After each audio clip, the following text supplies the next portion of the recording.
Can you really make money as a student in Germany? The answer is yes.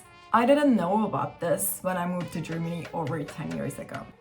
And over the past 10 years, I had 15 jobs in Germany in sum. There are actually a lot of jobs in Germany you can do as a student. I will analyze them in 3 different buckets because I'm a consultant. I love stuff organized in categories.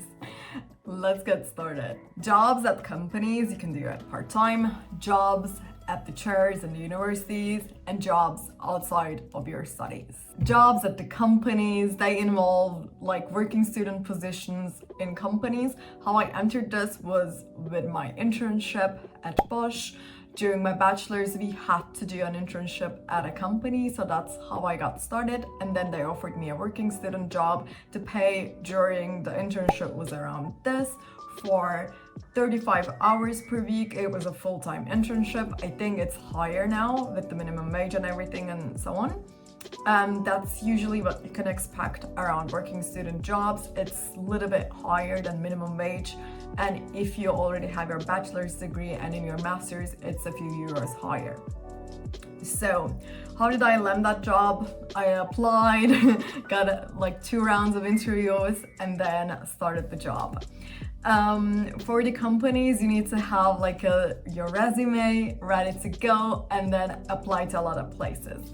Some studies in Germany already require for you to do internships, and then you can also do working student positions. Working student positions are limited to 20 hours during your studying period and 40 hours during your semester break. If you're an international student, you can only work for a maximum of days per year. And that's pretty much it. The expectation will be a little higher than minimum wage, but it's a great way to get some business connections going and then maybe work full-time in the companies. And you actually learn a lot of which direction you want to go based on how people actually work in those fields. So my first internship was actually in production planning.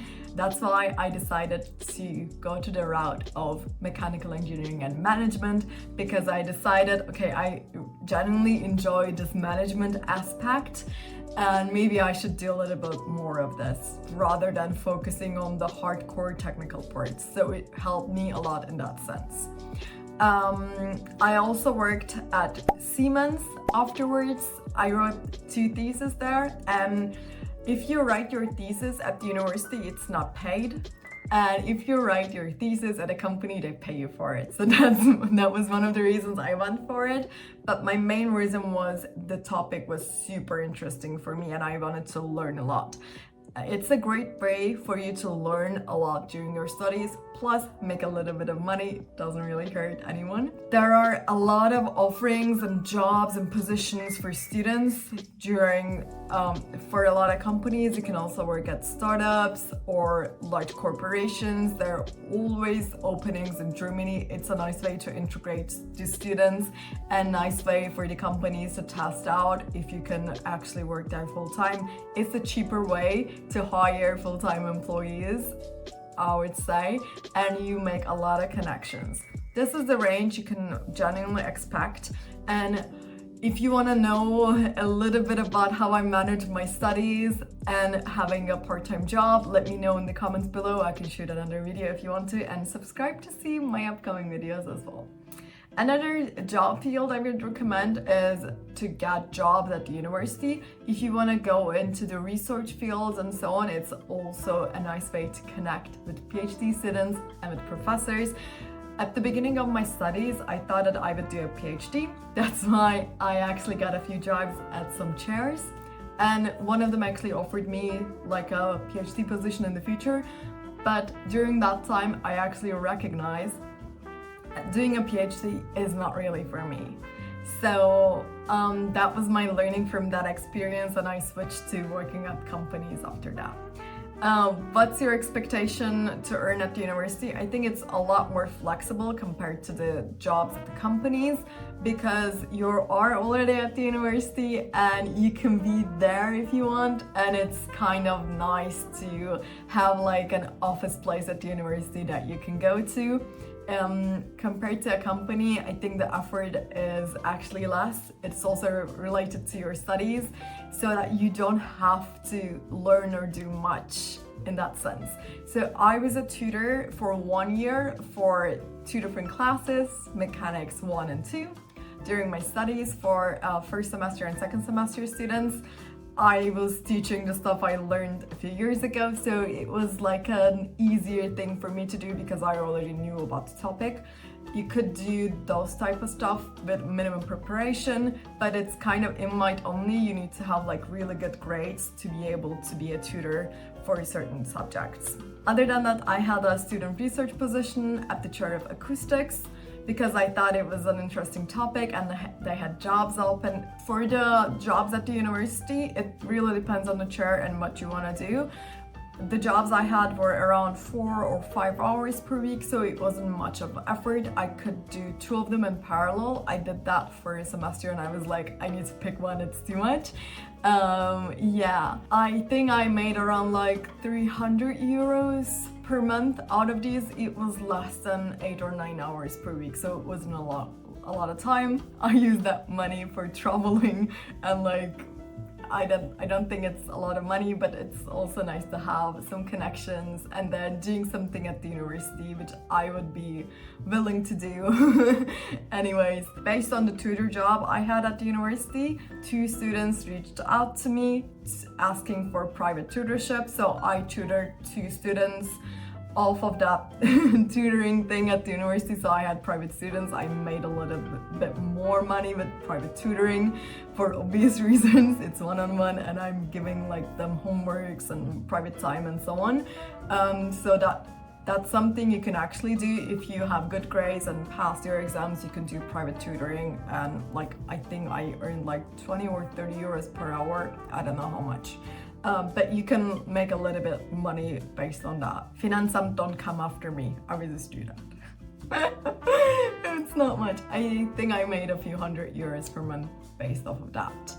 Another thing you can do outside of your studies, outside of the companies, having like part-time student jobs. You can actually have like barista job or like a waitress job or something else just unrelated to your studies, where you can get also a little bit of pocket money if you want to, for I don't know what reason. I had a few of those. My first job was actually around that because the job description said travel through Germany during your semester break, and I was like, this sounds interesting, I'm in. So I did on the street sales. I learned a lot, it was fun, but it's something that I wouldn't do continuously in that sense. What I also did, unrelated to my studies, was helping out at the fairs because it was such easy money. It was like 100 or 200 euros for one day. And I was like, I can give like one Saturday and I can make 100 euros, I'm down. Other than that, I was also a tutor in my dorm, and this is actually subsidized. So I got like an honorary payment because I was a tutor and I was organizing events. This is like the best thing ever.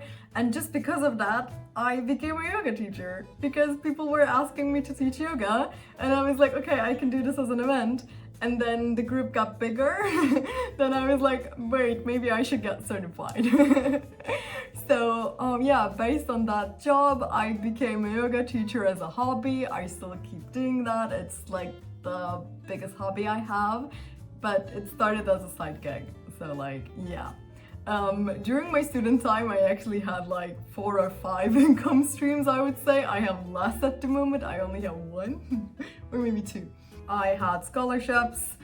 I had it for 2 years, and then I was working on the side, either at a chair at the university or at a company. Then I was a tutor in my dorm, and where I also taught yoga. Then I started teaching yoga kind of like a freelancer, so it was making me just a little money. I don't know a lot. I think it was like 40 or 50 euros per hour. It wasn't that much. As a student in Germany, in my master's, I was making around this much. So it's possible. I think it's doable if you put in the work for it. Was it easy? Hell no, it wasn't easy because I was doing so much.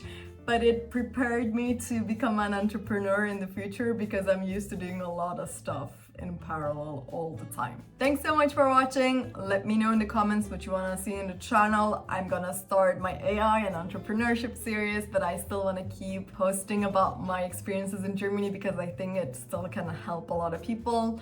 And yeah, I would love to get to know you a little bit, so tell me a little bit about yourselves in the comments. See you in the next video. Bye!